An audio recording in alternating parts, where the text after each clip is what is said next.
Jennifer, க்ரீமை test பண்ணி பார்த்துட்டு ரிசல்ட் என்னன்னு நீங்க சொல்லுங்க. இதோ இப்ப சொல்லிடுறேன் சார்.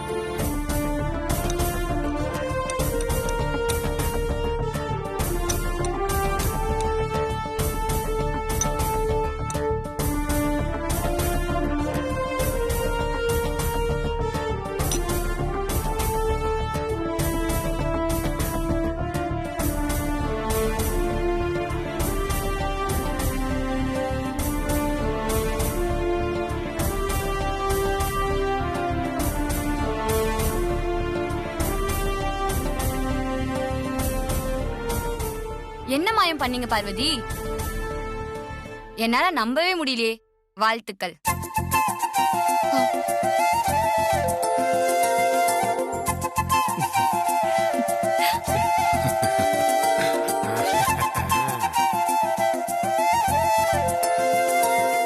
மேடம், என்னோட இத்தனை வருஷ காஸ்மெட்டிக்ஸ் எக்ஸ்பீரியன்ஸ்ல மண்ணை மிக்ஸ் பண்ணி பியூட்டி கிரீம் ரெடி பண்ணத இப்பதான் நான் பாக்குறேன்.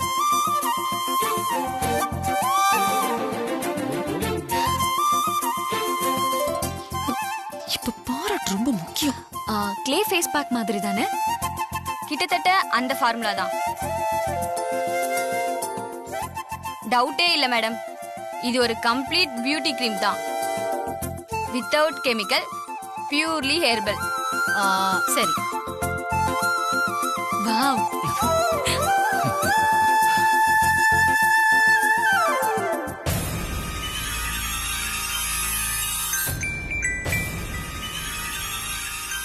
ஒன் மினிட் மேடம், இதோ வந்துடுறேன். பேசிட்டு வாங்க.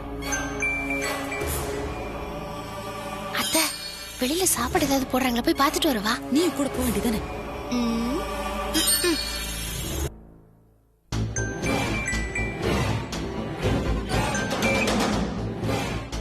சொல்லுங்க மேடம். நான் என்ன சொல்லி உன்னை அங்க அனுப்புனேன், நீ அங்க என்ன பண்ணிக்கிட்டு இருக்க? நீங்க சொன்னதுதான் மேடம் பண்ணிட்டு இருக்கேன். அங்க என்ன நடக்குதுன்னு எனக்கு எதுவும் தெரியாதுன்னு நினைச்சுக்கிட்டு இருக்கியா ஜெனிஃபர்? நான் அந்த பார்வதிய சாதாரணமா நினைக்க வேண்டாம்னு சொன்னேன்ல, இப்ப பாத்தியா? இப்ப அவ மண்ணை வச்சு பியூட்டி கிரீம் தயார் பண்ணிருக்கா.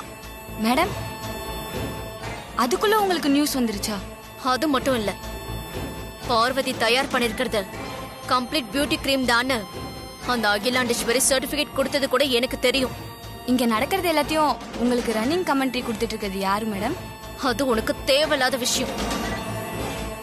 பார்வதி தயார் பண்ணது பியூட்டி கிரீம் இல்லைன்னு சொல்லி பார்வதி கதையை முடிச்சு வைக்காம எதுக்காக நீ அந்த பியூட்டி கிரீம்க்கு சர்டிபிகேட் கொடுத்த? மேடம், எடுத்த உடனே நான் என் வேலையை காட்டினா பார்வதிக்கு என் மேல டவுட் வர்றதுக்கு வாய்ப்பு இருக்கு மேடம். அப்படி டவுட் வந்துட்டா இன்னொரு ஸ்கின் கேர் அனலிஸ்ட் கிட்ட போறதுக்கு வாய்ப்பு இருக்கு மேடம். முதல்ல பார்வதிக்கு என் மேல நம்பிக்கை வரணும். அதனாலதான் இப்ப பார்வதிக்கு சாதகமா நான் முடிவை சொல்லியிருக்கேன். இது முடிவு இல்லையே மேடம், இன்னும் அடுத்தடுத்த கட்டம் இருக்கு. அதுல என் ஆட்டத்தை ஆரம்பிக்க போறேன். அப்ப பார்வதிக்கு என் மேல டவுட்டே வராது. நீங்க நடக்கிறத வேடிக்கை மட்டும் பாருங்க. ஓகே, நீ சொல்றதும் சரிதான். எப்படியோ நான் சொன்னது நடக்கணும், அதை மட்டும் ஞாபகம் வச்சுக்கோ. ஓகே மேடம், நான் பாத்துக்கிறேன்.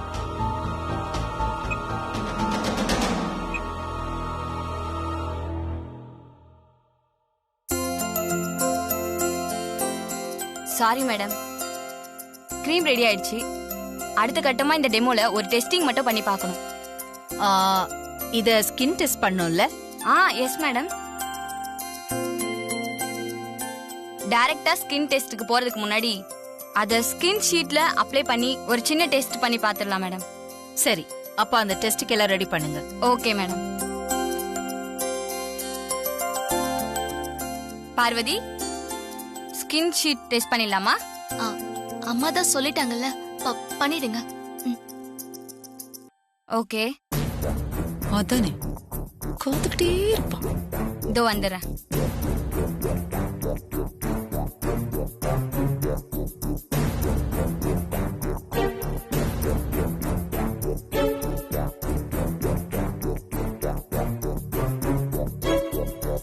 அண்ணி, நீங்க எதுக்கும் டென்ஷன் ஆகாதீங்க. இந்த டெஸ்ட்லயும் நீங்க தான் கண்டிப்பா ஜெயிப்பீங்க. எங்களுக்கு அந்த நம்பிக்கை இருக்கு.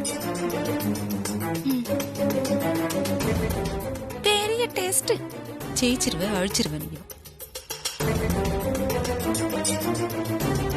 இந்த 2 விதமான ஸ்கின் ஷீட்லயும் பார்வதி தயார் பண்ணி வச்சிருக்க அந்த க்ரீம் அப்ளை பண்ணி 15 மினிட்ஸ் கழிச்சு முகத்தை வாஷ் பண்ற மாதிரி நல்லா வாஷ் பண்ணணும்.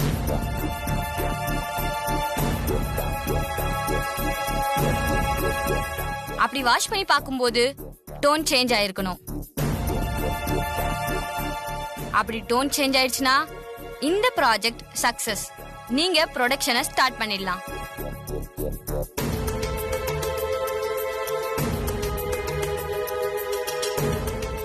ப்ரொடக்ஷன் ஆரம்பிச்சிடலாமா?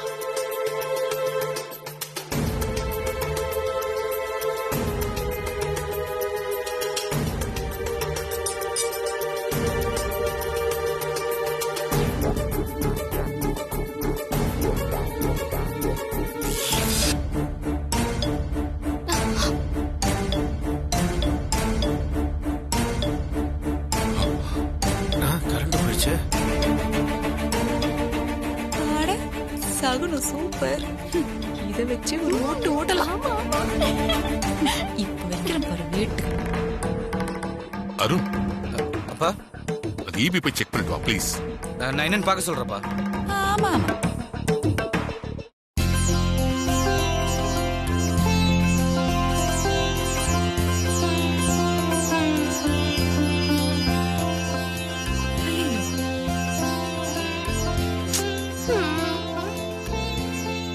பார்வதி டென்ஷன் ஆயிக்க வேணாம். நான் இது வரைக்கும் இது மாதிரி எத்தனையோ டெமோ அட்டென்ட் பண்ணிருக்கேன். நிறைய இந்த மாதிரியான டெமோ சக்சஸ்ல தான் முடிஞ்சிருக்கு.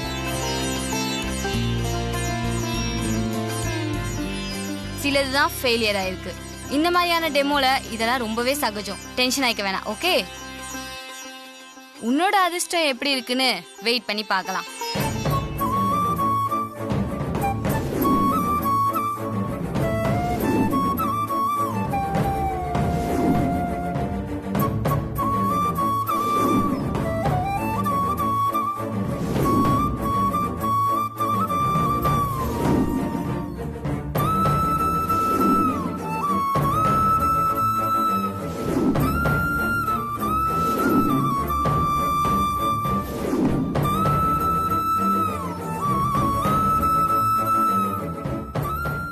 நிமிஷம் முடிஞ்சு போச்சு. இப்ப இதை நம்ம வாஷ் பண்ணி பார்க்கலாம்.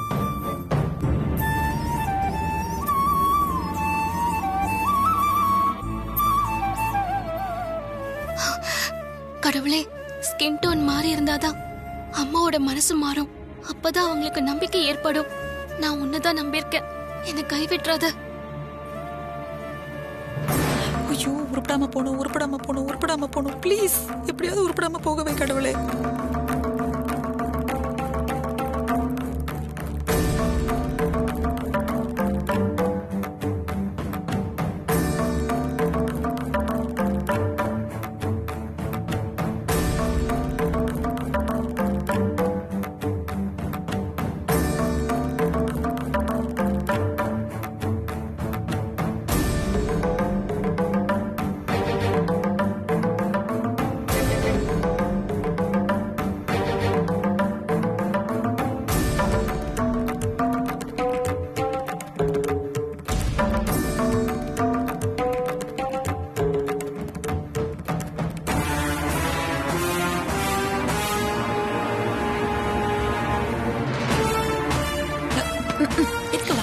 பாத்துட்டு இருக்கேன். வாழ்த்துக்கள் பார்வதி.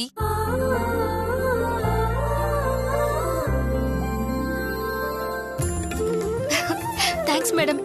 கங்க்ராச்சுலேஷன்ஸ் பார்வதி. தேங்க்ஸ் ஐஸ்வர்யா அம்மா. கங்க்ராச்சுலேஷன்ஸ் அண்ணி. Thanks Chinnaiya.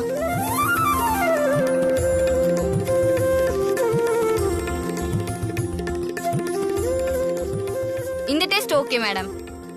Next foreign clients வர வச்சு அவங்க முன்னாடி ஆட்களுக்கு டைரக்டா டெஸ்ட் பண்ணி பார்த்துட்டு அதுலயும் ஓகே பண்ணணும்.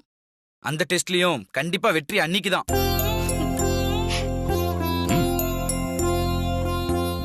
சரி, நெக்ஸ்ட் லெவல் ஆஃப் டெஸ்ட்க்கு சீக்கிரமா அரேஞ்ச் பண்ணுங்க. Okay madam.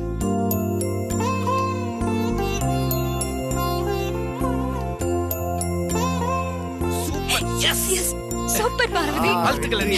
நமக்குதான் வெற்றி. கங்க்ராச்சுலேஷன்ஸ் பார்வதி. வாழ்த்துக்கள் பார்வதி. Thanks, super. வாழ்த்துக்கள்மா. தேங்க்ஸ். வாழ்த்துக்கள் பார்வதி. All the best. தேங்க்ஸ்ண்ணே.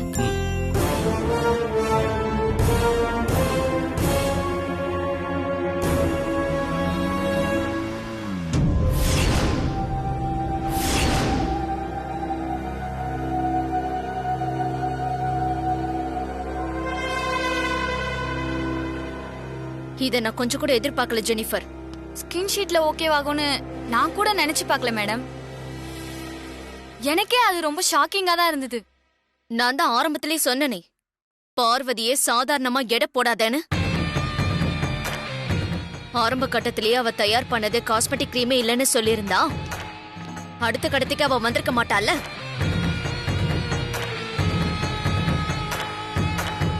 பார்வதிக்கு உன் மேல நம்பிக்கை வரத்துக்கு உண்மையை சொன்னு சொன்ன. இப்போ அது எங்க கொண்டு வந்து விட்டுருக்குன்னு பாத்தியா? இப்போவும் நான் சொல்றேன் மேடம், நான் மட்டும் க்ரீம் ஓகே பண்ணாம இருந்திருந்தா கண்டிப்பா என்னோட இடத்துல இன்னொரு ஸ்கின் கேர் அனலிஸ்ட கொண்டு வந்திருப்பாங்க. அப்ப நீங்க நினைச்சது எப்படி நடக்கும்? இப்ப மட்டும் நான் நினைச்சது நடந்துருச்சா?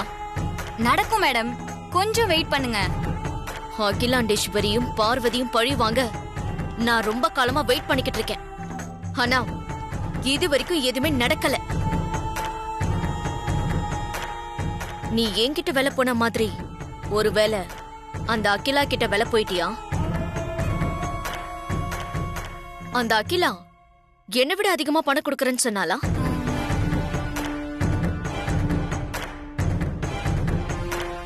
மேடம், என் மேலேயே உங்களுக்கு டவுட் வந்துருச்சா?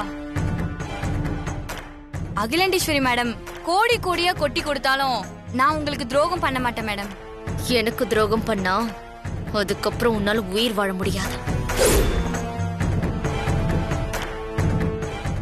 மேடம், அகிலாண்டேஸ்வரி மேடம் ஒன்னும் விஷயம் தெரியாதவங்க இல்ல மேடம். ஏற்கனவே காஸ்மெட்டிக் ப்ராடக்ட் கம்பெனி ரெடி பண்ணி ரன் பண்ணிட்டு இருக்காங்க. அவங்க கிட்ட ஆரம்பத்திலேயே போய் சொல்லி ஏமாத்த முடியாது மேடம். அதுக்காக தான் இந்த கிரீம் விஷயத்துல நான் ரொம்ப பொறுமையா இருக்கேன். அந்த ஸ்கின் ஷீட் டெஸ்ட் ஓகேவானா என்ன மேடம், அடுத்ததா ஆட்களுக்கு டெஸ்ட் பண்ணும், அதுவும் ஓகேவாகணும். அதுக்கப்புறம் தானே ப்ராஜெக்ட் சக்சஸ் ஆயிடுச்சுன்னு சொல்ல முடியும். இப்போ இந்த 2 கட்டத்திலயும் கோட்டை விட்ட மாதிரி கடைசி கட்டத்திலயும் கோட்டை விட்டுட்டனா அப்படி எதுவும் நடக்காது மேடம். எப்படி அவ்வளவு நம்பிக்கையா சொல்ற? நான் ஒரு பிளான் வச்சிருக்கேன் மேடம்.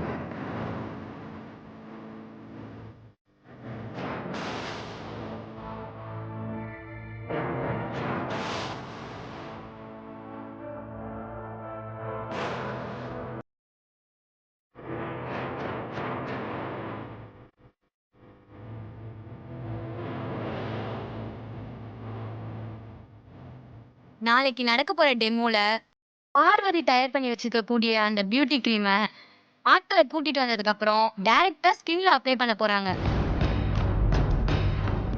நான் இன்னைக்கே ஆபீஸ்ல வச்சு அந்த பியூட்டி கிரீம்ல யாருக்கும் தெரியாத மாதிரி கெமிக்கலை மிக்ஸ் பண்ண போறேன்.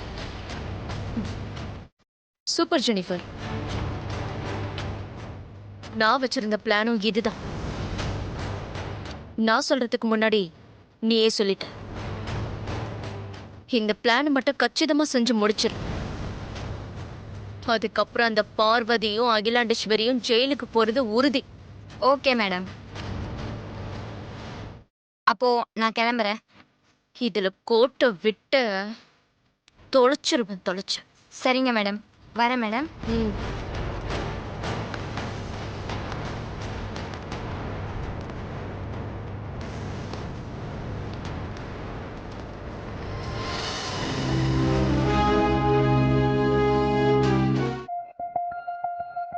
மாமா,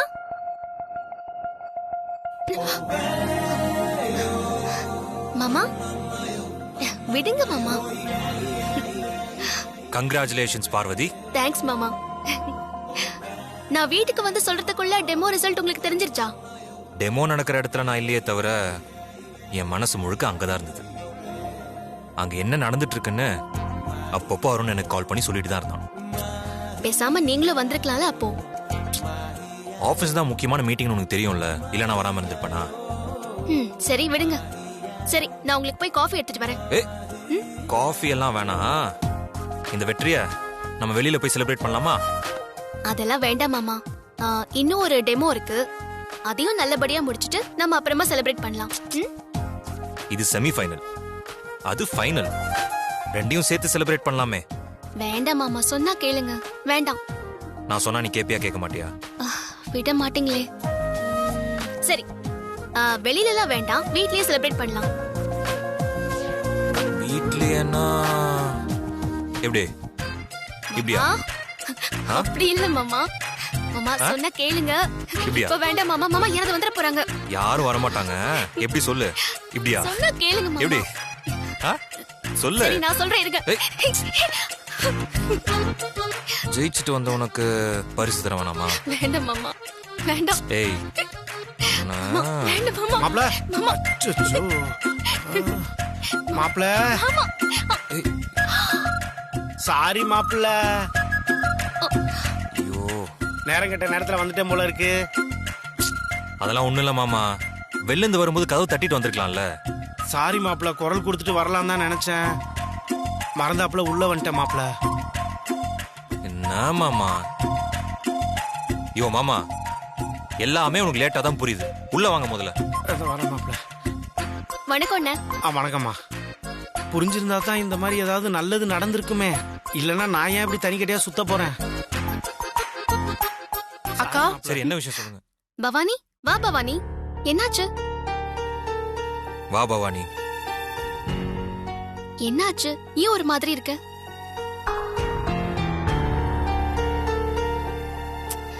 மகேஷ் அம்மா நிச்சயதார்த்த பத்திரிகையை கொடுத்ததை நினைச்சு வருத்தப்படுறியா? அதெல்லாம் இல்லக்கா. அப்புறம் என்ன? நீங்க தான் அதை நினைச்செல்லாம் வருத்தப்பட வேணாம்னு சொல்லிட்டீங்கல்ல. அப்போ உன் மனசுல வேற ஏதோ வருத்தம் இருக்கு, அப்படிதானே? இந்த பொண்ணு அமைதியா இருக்கிறத பார்த்தா நீ சொல்றது கரெக்டா தான் இருக்கும் போல இருக்கு மாப்ள. வேற என்ன பிரச்சனை பவானி? எதுவா இருந்தாலும் சொல்லு. அக்கா, மகேஷுக்கு பர்த்டே. எப்போ? நாளைக்கு. ஓ, இப்போ என்ன பர்த்டேக்கு விஷ் பண்ணுமா?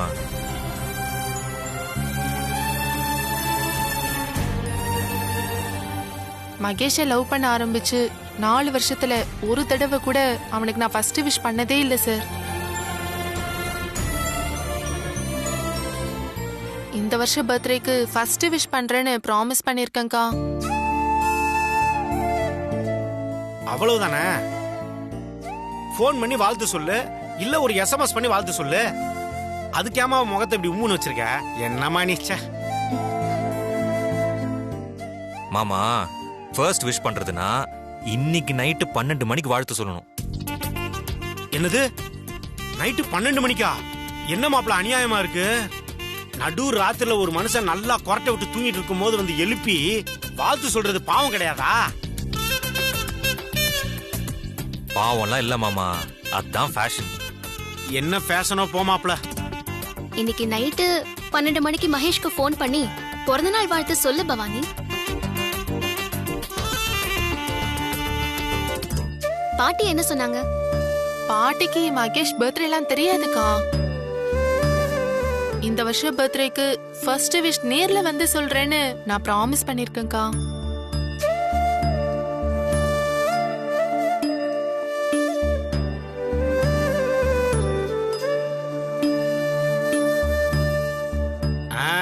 புரிஞ்சு போச்சு.